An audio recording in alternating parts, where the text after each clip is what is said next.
Ahí está. ¿Por qué no la pongo del principio? Porque es el divino botón. Bueno, antes del receso, ¿se acuerdan que estuvimos hablando que faltaba como el último gran tema de esta materia, que son las teorías del aprendizaje? Que es un tema que esta materia llamada psicología general la comparte con otra disciplina, que es la psicología educacional, materia que yo daba hasta hace poco en otra institución. Que justamente lo que aborda la psicología educacional, y ahora abordaría esta materia de psicología general, son los aportes de la psicología, o de algunos autores que se acercaron a la psicología, aportes destinados a la educación, o a pensar la educación, o en todo caso, no sé si tanto a la educación, sino a la enseñanza, ¿sí? A la práctica educativa, ¿sí? A la relación entre docentes y estudiantes, a lo que sucede dentro de un aula, o dentro de un Zoom, digamos ahora, ¿no? Todo lo que circula, ¿no? Entre personas, ¿no? Entre seres humanos, con todo lo complejo, ¿no? Con todo lo que eso implica. Que algo estuvimos hablando en didáctica general, ¿no? De esa incertidumbre, de lo imprevisto, ¿no? Que nos contaban las autoras, ¿se acuerdan cuando hablaban de la enseñanza? Bueno, la psicología nos ayuda a pensar justamente cómo, de qué manera poder abordar esos imprevistos, que han dicho algunas teorías y algunos autores, que la mayoría de las veces sus intereses no pasaban por investigar o construir conocimiento para aportar a las escuelas. Nunca fue de esa manera, nunca fue ese origen, ¿no? O el interés del origen de las distintas investigaciones. Pero de alguna manera se convirtieron, ¿no? Con este nombre de teorías del aprendizaje, ¿no? Ya vimos una parte bastante importante, que es el conductismo, ¿no? La teoría conductista, ¿no? Llevándonos a pensar, ¿no? Muchas veces bastante polémicas, ¿no? Los aportes bastante polémicos, o en todo caso criticables, ¿no? Para poder pensar la enseñanza, ¿no? La práctica educativa. Bien, acá alguien más estuvo sumando. Bien, porque yo automáticamente empiezo a sumar gente y no me doy cuenta quién va entrando, así que perdonen si no saludo, pero ya una vez que arranqué no puedo parar. Bien, alguien acá escribe, ahora me conecto, ahora me conecto. Bueno, vayan conectándose. Yo la verdad que yo en un momento no veo a quién admito. Cualquier cosa, abren el micrófono y saludan o dicen algo. Bueno, entonces, habíamos visto antes del ¿Cómo? Profe, perdón por conectarme tarde, tuve un tema serio y tenía No hay que dar problema. bola a eso y ahora volví. No hay problema. Y hay alguien que está esperando ingresar, pero no me aparece acá que esté en sala de espera. Así que no sé. Bueno, entonces les decía, teorías conductistas ya las vimos, ¿sí? Vimos, y quiero hacer una aclaración. Probablemente no nos alcanzará el tiempo para abordar de forma profunda cada una de las teorías de estos autores, primero los conductistas y ahora los cognitivistas y constructivistas, con los grandes aportes que han hecho a pensar lo educativo, porque esta es una materia cuatrimestral que, a pesar de que se extienda hasta el 20 de agosto, bueno, al ser lunes, entre los feriados, los paros y bueno, varias situaciones que hubo, no nos alcanza. Suele ser una materia que se acorta bastante, ¿no? Y es como bastante intensa. Pero tengan en cuenta, y creo que ya lo he dicho en varias oportunidades, que no están estudiando psicología, ¿sí? Es como algunos aportes, algunos acercamientos a las teorías. Después, si alguna de ustedes le interesa profundizar más, bueno, me pide material, yo material tengo para tirar para arriba, mucho material. Si le interesa, yo puedo compartir material digitalizado, y después cada uno y cada una hará su propio recorrido, ¿sí? Algo así como ser autodidacta, ¿no? A veces pasa que uno empieza a hacer como su propio recorrido teórico porque le ha interesado algún autor en especial o alguna teoría, ¿sí? Pero tengan en cuenta que no vamos a ver en profundidad, porque imagínense, después de ver conductismo, ahora lo que vamos a ver es a 4 grandes autores, entre otros, porque tampoco, o sea, tenemos que hacer una selección de autores y algunos quedan afuera, ¿sí? Y además es un recorte que hago yo personalmente de elegir ciertos autores, ¿sí? En el caso del cognitivismo, lo vamos a tener como representante a David Ausubel, ¿sí? Después estará también otros autores que se los voy a nombrar, que es Brunner, que es un autor también bastante conocido, Gardner, Howard Gardner, que es bastante contemporáneo, que habla sobre las inteligencias múltiples, lo deben haber escuchado porque se hizo bastante popular esa teoría, ¿sí? Pero de estos 3 que estoy nombrando, solamente Ausubel, ¿sí? Con su aporte sobre un concepto central en su teoría, que es el de aprendizaje significativo, ¿sí? Eso en cuanto a las teorías cognitivistas, y ahora vamos a ver por qué se llaman cognitivistas. Después, relacionados también con este autor Ausubel, porque vamos a ver que tienen similitudes, están otros 2 autores, otros 2 grandes autores que debería haber una materia por cada uno de ellos, les digo, y que durara varios años. Uno de ellos es Jean Piaget, ¿sí? Representando lo que sería el constructivismo, que ya vamos a ver por qué se habla de constructivismo, con su gran obra, ¿sí? Un señor que nació en 1896 y murió en 1980 y no paró de escribir hasta los últimos días de su vida, así que una obra impresionante, ¿sí? Muchos libros, mucho aporte, ¿sí? Un señor muy interesante, muy lúcido, bueno, muy prolífico, ¿sí? Y que ha dejado varios investigadores y seguidores y discípulos que siguieron su obra y también fueron como encontrando su propio camino. Y el otro autor también considerado dentro del constructivismo es el señor Lev Vygotsky, ¿sí? Un psicólogo ruso que ha estado muchos años prohibido, censurado, ¿sí? Y que ha sido rescatado no hace mucho tiempo, ¿sí? También con aportes muy interesantes, teoría de este autor llamada sociohistórica, ¿sí? Que vamos a ver también por qué se llama teoría sociohistórica. Y después, como otra gran teoría aparte, que no tiene que ver con el cognitivismo ni con el constructivismo, es el psicoanálisis, ¿sí? Con Sigmund Freud a la cabeza, otro gran universo teórico, ¿sí? Que también, si ustedes estudian psicología o han estudiado psicología, bueno, hay materias y materias que abordan de distintos ángulos la teoría psicoanalítica, ¿sí? Además con todos los seguidores, con todas las ramas, las corrientes, bueno, todo eso, imagínense, no alcanza el tiempo, ¿sí? Volvemos a centrarnos en qué nos aportan estos autores y estas teorías para pensar la práctica educativa, ¿sí? Este es el sentido que tiene esta materia, ¿sí? Psicología general. Solamente ese, ¿sí? Vuelvo a decir, si a alguien le interesa, bueno, se comunica conmigo y me dice, profe, me gustó esta teoría, ¿me podés decir, me podés orientar qué otra lectura? Bueno, así, les abro así todo otro universo y van a ver que hay muchísimo para leer, para investigar, para buscar. Bueno, hoy no vamos a llegar a ver psicoanálisis. Yo les había dicho que el lunes que viene vamos a hacer un repaso, pero antes de ese repaso del lunes que viene, sí vamos a abordar psicoanálisis, ¿sí? Les adelanto y ahora les digo lo que vamos a ver hoy. El lunes que viene vamos a ver psicoanálisis, les voy a subir un texto que algo nos cuenta, un texto que no es no es propio de Sigmund Freud, sino de una autora que se llama Lidia Vigio, argentina, que escribe sobre algunas ideas centrales del psicoanálisis, ¿sí? Eso es lo que tiene también esta materia. Por ahí no llegamos a leer directamente de la fuente, ¿sí? ¿No? Se llama esto a leer directamente del autor, Sigmund Freud, porque es como complicarnos la vida, y no, interesa como hacer como ese recorte de qué, digamos, nos es útil para pensar la práctica educativa, ¿sí? Y también 2 presentaciones, una de ellas que va a ser de glosario, ¿sí? Porque hay términos como, por ejemplo, inconsciente, pulsión, aparato psíquico, metapsicología, que parece que estamos hablando en otro idioma. Bueno, hay un PowerPoint que yo armé, con el glosario, digamos, con explicaciones de estos conceptos que son centrales para la teoría psicoanalítica.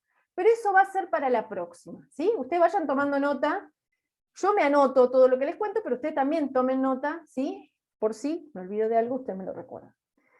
Lo que vamos a ver hoy es cómo es que conectamos con la teoría cognitivista, ¿sí? Donde va a aparecer algo de la Gestalt, donde va a aparecer un comienzo de Piaget y un comienzo de Vygotsky, ¿sí? Con los nombres de sus teorías, con los conceptos más importantes, ¿sí? Que van a ser claves, digamos, para poder entender algo de la psicología general y por qué estos autores son tan importantes, ¿no? Y siguen estando presentes en todas las formaciones docentes. ¿Sí? Bien. ¿Alguna pregunta? ¿Pregunta, consulta? No, profe. No. Yo sí, profe. Diga. Con respecto a lo que va a ser no sé si es un trabajo o la evaluación que vamos a tener antes de que termine la materia sobre eso. ¿Qué querés saber específicamente? ¿Qué va a ser una evaluación o un trabajo? Eso no me acuerdo. Es una especie de trabajo práctico porque las preguntas son justamente para poder articular las teorías, lo que vimos, ¿no? Nunca va a ser algo que no hayamos visto, no hayamos charlado, ¿sí? De manera de reflexionar sobre lo que hemos visto, ¿no? Encontrar dónde están los aportes, ¿sí? No me interesa ese tipo de preguntas donde tienen que poner textualmente alguna definición, porque si se la saben de memoria o la copian del texto, a mí no me sirve, digamos. Lo que yo quiero es justamente que haya una construcción de sentido, ¿no? De respuestas. A ver, esperen un segundo.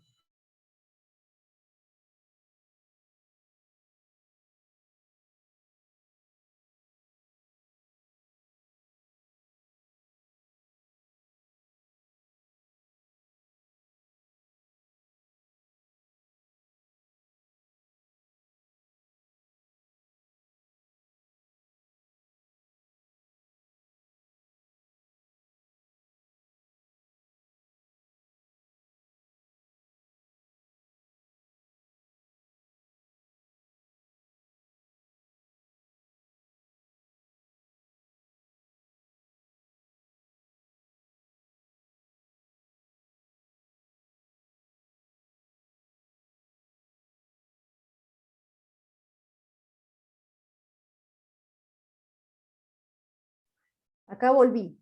Discúlpenme. Me faltan los lentes. Espérenme porque justo la gata ataca a mi hija y se puso a llorar y a gritar, así que espérenme un segundo, por fin.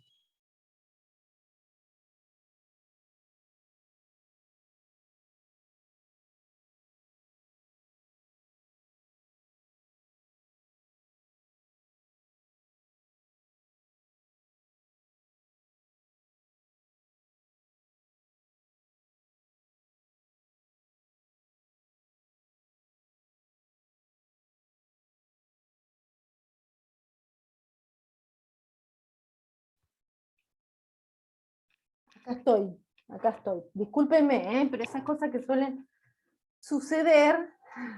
Escuché un grito, imagínense que corté todo. Bueno, acá seguimos. Bueno, entonces, lo que vamos a ver hoy es, como les decía, las teorías cognitivas, ¿sí? Gestalt, Piaget y Vygotsky. Después, cuando termine la clase, les voy a compartir un audio apunte que hice sobre Vygotsky, ¿sí? Como para acompañar la lectura, o el que no quiere, la que no quiere leer, bueno, puede escuchar el audio.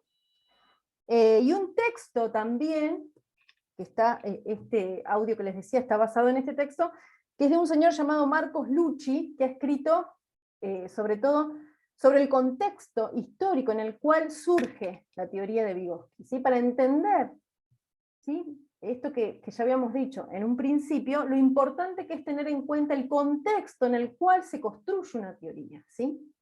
¿En qué momento histórico se construye la teoría? Para poder entender a ese autor. ¿Sí? Bien. ¿Alguna pregunta? Si no, podemos arrancar. Profe, de ese audio que dice, ¿ese está en el aula virtual o...? No hay nada, como siempre les digo, nada que yo no les avise, no voy a subir antes. ¿Sí? Si yo no aviso acá, yo no lo subo antes. Siempre les digo primero y después lo subo. ¿Sí? Para que no se encuentren con material que después dicen, y esto, profe, había que leerlo, no había que leerlo.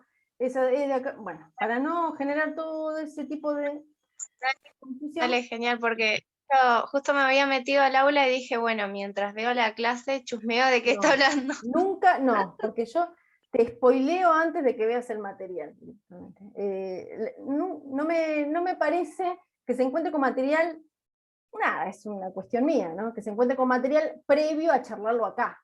¿Sí? Si no es como que van con otra idea después, una vez charlado acá, después van al material, no sé, me parece que es diferente. Por ahí estoy equivocada, pero bueno. Pero suelen generarse confusiones. ¿Sí? ¿Por qué está acá, profe? Había que leer y esto. Entonces, para evitar todo eso, prefiero primero contarles y después compartírselos. Bien, igual este material sí está en el aula. Este material sí está en el aula, que es el Power, ese amarillo y marrón, que dice teorías cognitivas del aprendizaje. ¿Sí? Este sí está en el aula. Que nos ubica alrededor de los años 70, donde el foco de la psicología empieza a rotar, a cambiar desde una orientación conductista, ¿sí?, a una orientación más cognitiva. ¿Sí? Y esta orientación cognitiva de alguna manera centra su atención, su estudio, en las actividades mentales, ¿sí?, en los procesos cognitivos básicos, como por ejemplo la percepción, el pensamiento, la memoria, ¿sí? Todo aquello que el conductismo dejaba fuera. ¿Por qué? Esto que decíamos, por no observable, no tangible, no medible, no experienciable, lo dejaba fuera. Bueno, hubo como un cambio, ¿no?, de interés, y la psicología empieza como a interesarse más en estos procesos cognitivos básicos internos, ¿no?, que de alguna manera era lo que quedaba como en el medio entre la E de estímulo y la R de respuesta. Eso que tiene que ver con el organismo, ¿sí?, la O de organismo, bueno, de alguna manera lo toman los autores que tienen esta tendencia más cognitiva. ¿Sí? Bien. Seguimos. Bueno, le interesan a las teorías cognitivas explicar esos procesos de pensamiento, las actividades mentales, ¿sí?, como decíamos, procesos cognitivos básicos, ¿no? Aparece como uno de los orígenes de esta psicología cognitiva, la psicología de la Gestalt, ¿sí? Estos autores alemanes que surgieron entre los años 20 y 30, ¿sí?, tuvieron su mayor influencia. La palabra Gestalt, en alemán, o Gestalt dicen algunos, significa forma, ¿sí?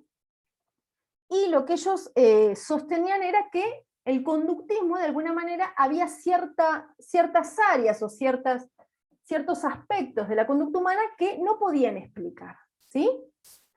Bueno, eso que ellos consideraban que el conductismo no podía explicar, bueno, fue tomado por esta psicología de la Gestalt. Ellos plantearon, ¿no?, al aprendizaje, que es como el concepto que va a cruzar todas estas teorías, ¿sí?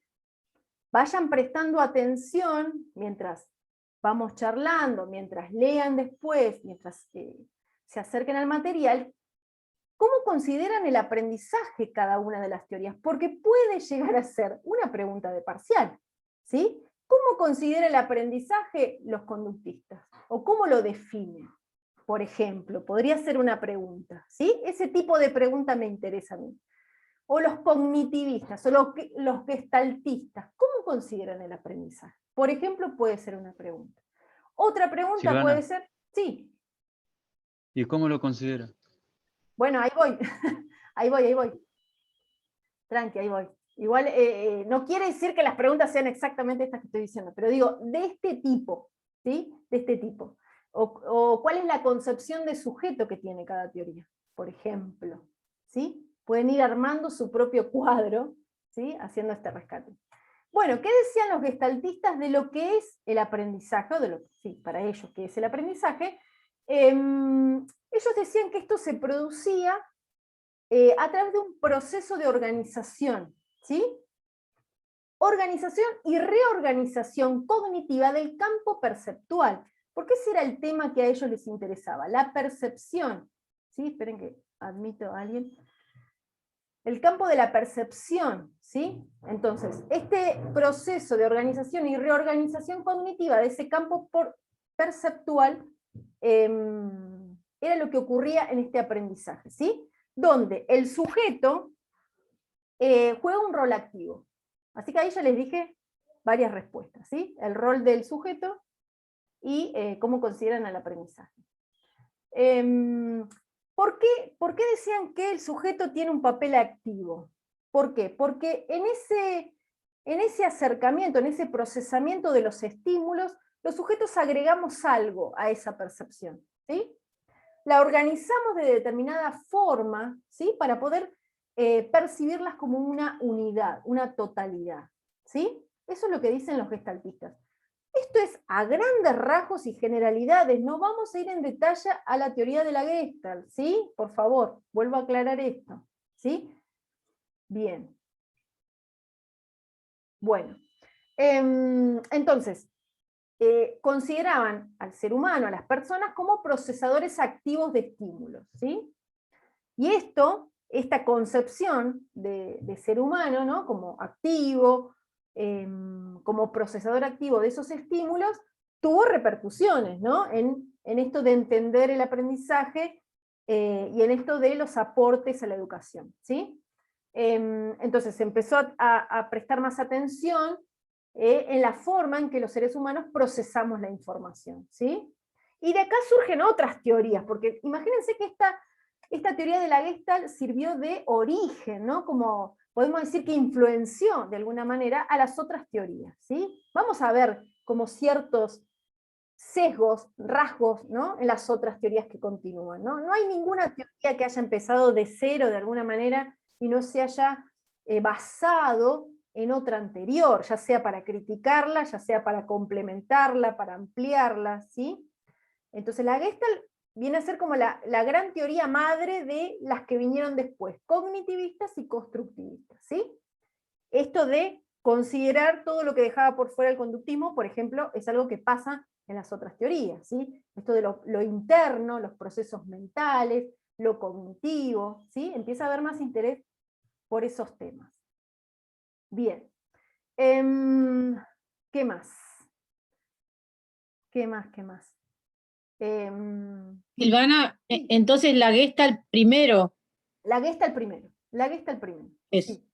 Sí. porque ahí yo me hago un matete con todos. Sí. Para mí era como todo lo mismo. Bueno, por eso está bueno como ir paso a paso, por eso les decía que prefiero que veamos 3 teorías o 3 autores bien entendidos, digo, en el sentido de por qué estamos viéndolos y qué relación tienen, que ver 15 autores así desparramados y no sepamos dónde ubicarlo, ¿sí? Me parece. Y a veces están como revoleados. Bueno, no, vemos primero Freud, después la Gestalt, ¿qué tiene que ver esto con esto? ¿Por qué? ¿En qué época? ¿No? Y uno se hace una mezcolanza bárbara. Pero podemos pensarlos como los orígenes de lo cognitivo, como interés, ¿sí? A investigar. Cuando yo digo cognitivo me refiero a todo lo que tiene que ver con conocimiento, ¿sí? Con procesos internos, básicos, para conocer, para pensar. Sí, ¿qué más ibas a preguntar? Perdón que te interrumpí. No, que si le dio lugar al cognitivismo y también al constructivismo. Exactamente. Esas dos. Exactamente. Ok, eso. Háganse como una flechita, ¿sí? La Gestalt y de ahí Sí, de es lo que alguna estoy manera vayan armándola. No tengo acá la pizarra a mano, pero si tuvieran la pizarra les haría ese tipo de esquemas como para que no se pierdan. Bien, ¿qué más podemos decir? Bueno, la Gestalt formuló una serie de leyes, ¿sí? Que no las vamos a ver, las vamos a nombrar. Si les interesa, me piden ese material, se lo envío, pero no es lo que más nos interesa. Por ejemplo, hablan de la ley de la buena forma, ¿sí?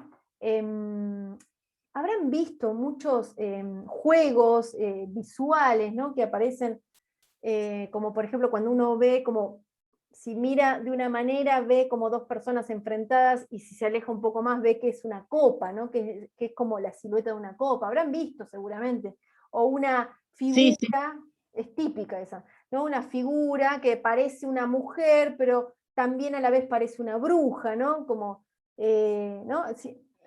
La oreja de la mujer resulta ser la nariz de la bruja, una cosa así. Bueno, hay millones de ejemplos que sostienen las distintas leyes, ¿sí? Pero vuelvan a esto, al interés que tenían estos autores alemanes, ¿sí? Gestaltistas, que era la percepción, ¿sí? Que era la percepción. Pero, como les decía en un principio, lo que importa acá es que empezaron a considerar a los seres humanos como procesadores activos, con un papel activo, cosa que no pasaba con el conductismo, donde el papel era totalmente pasivo, ¿no? Esperando a recibir un estímulo, ¿sí? Esto famoso de la tabla rasa, la tabula rasa, ¿no? Que decían, ¿no? Como que los demás imprimían, o el entorno imprimía, y el sujeto, digamos, no era considerado sujeto, sino en todo caso un objeto, ¿sí? Esto es importante entender, ¿sí? Bien. Acá sí, sí, lo anoto a eso, Juan, Sebastián. Gestalt como material optativo. Mira, la mayoría de los que estudian psicología lo que menos les gusta estudiar es Gestalt. Por eso me sorprende que les interese. Es como, así lo digo bien brutamente, un embole estudiar Gestalt. Un embole. Así que bueno, si les gusta, genial. Buenísimo. Hay fanáticos de la Gestalt, genial. Los tres nombres de los tres autores alemanes: Wertheimer, tiene unos apellidos bastante particulares, Kafka y Kohler, ¿sí? Son los tres alemanes como cabezas de la Gestalt, ¿sí? Pero bueno, acá ya noté subir material optativo, genial. Pero cuando conozcan el psicoanálisis les va a romper la cabeza, porque ahí está lo bueno, me parece. Ahí está como complejo la lectura. Bien, bueno, no vamos a decir más de la Gestalt, perdón por los fanáticos de la Gestalt, pero ya irán y se encontrarán con el material. Y vamos a empezar con las otras teorías. Algunas las llaman cognitivistas también, pero bueno, hay otro sector de la psicología que le llama más bien constructivistas, ¿sí? Esto del constructivismo, que de alguna manera inició Jean Piaget, que ahora les voy a contar quién fue, porque en unos minutos se va a cortar y los vamos a volver a encontrar, vendría a ser como la tercer fuerza el constructivismo, ¿sí? Por un lado el racionalismo, explicando de qué manera conocemos, ¿sí? Y por otro lado el empirismo, ¿sí? Esto como dos grandes orientaciones, digo, en la historia de las ideas, la historia del pensamiento. Si ustedes van y estudian filosofía, o cuando tengan filosofía, van a ver, ¿no? Que de ahí salen y surgen muchísimas corrientes y teorías del pensamiento, y se cruza la filosofía, ¿sí? Bueno, pero como dos grandes teorías, no teorías, corrientes de pensamiento, podemos decir paradigmas: el racionalismo por un lado, el empirismo, ¿sí? Es decir, la razón y la experiencia como maneras de explicar cómo conocemos. Ahora, aparece Jean Piaget, ¿sí? Nacido en 1896, un biólogo suizo, ¿sí? Que viene como a meter una tercera fuerza, y ahí aparece el constructivismo, ¿sí? Piaget lo que va a decir es que no nacemos conociendo, no nacemos con conocimientos, ni tampoco del todo conocemos a través del entorno, ¿sí? o a través de la experiencia, sino que construimos ese conocimiento, ¿sí? Es otra explicación bastante revolucionaria, porque esto es la dualidad clásica en la historia del pensamiento, ¿sí? O sos racionalista o sos empirista. Esta dualidad sujeto-objeto, ¿sí? Bueno, de alguna manera Piaget la viene a romper, ¿sí? O la viene a complementar planteando el constructivismo, ¿sí? por eso es considerado un autor constructivista. Él mismo se reconoce como constructivista. Yo no me acuerdo si antes del receso les conté que había un video, que al aula por lo menos no lo subí, que se llama Piaget explica a Piaget. Se los nombré a ustedes porque yo doy clases en varios espacios, por eso les digo, por ahí se los dije a ustedes o se lo dije a otro grupo. No lo dije acá. No me acuerdo que lo haya... No, que no- lo haya no lo visto. recuerdo. No, bueno, genial, buenísimo. Bueno, ese material también lo voy a subir al aula, ¿sí? Ya lo estoy anotando, que lo van a ver, lo van a escuchar al señor Piaget, ya viejito, ¿no? Ya grande. Este video se llama Piaget explica a Piaget, y él mismo explica su teoría, él mismo, ¿sí? Y se considera constructivista, y lo explica por qué. ¿Sí? Explica por qué, muchísimo mejor que yo, imagínense. Y después van a ver también en ese video una serie de niños, niñas que aparecen ante algunas pruebas, las famosas pruebas pedagógicas de Piaget, ¿sí? Hay las pruebas operatorias de Piaget, que algunos que estudiamos psicopedagogía, o algunos que se orientaron más para la parte proyectiva, no, pero sí, técnica, más que proyectiva, técnica de la psicología, bueno, han estudiado las pruebas pedagógicas de Piaget. Y bueno, ahí aparecen algunos ejemplos, ¿no? Donde los ponen en situaciones a los niños para poder resolver, para poder ver, digamos, en qué estadio del desarrollo se encuentran, ¿sí? Ahí voy leyendo lo que van escribiendo. Bueno, dale, mándalo, Paulina, dale. Ay, pero de Piaget ahí centenares de textos y de libros y de artículos, y bueno. Es bastante complejo leerlo a él, ¿no? Seguir sus libros es bastante complejo. Bueno, entonces, vamos a empezar con la teoría piagetiana. Entonces, como les decía, Jean Piaget, ¿sí? Nació en una ciudad, un lugar llamado Neuchâtel, en el año 1896, ¿sí? Y desde muy temprana edad empezó a demostrar interés por la biología y por la vida animal, ¿sí? Tan temprana edad que a los 11 años ya había escrito un artículo, ¿sí? Y empezó a partir de ahí, así de genio era. A partir de ahí empezó a participar de diversas investigaciones, ¿sí? Ya les digo, a los 11 años fue publicado su primer artículo en una revista científica, ¿sí? Y empezó a colaborar con el Museo de Historia Natural de su lugar de origen, ¿sí? De Neuchâtel. Profe, se va a cortar Sí, un se va a cachito. cortar, perdón. Pena. Bueno, Lo que- volvemos, hacemos pausa acá y volvemos.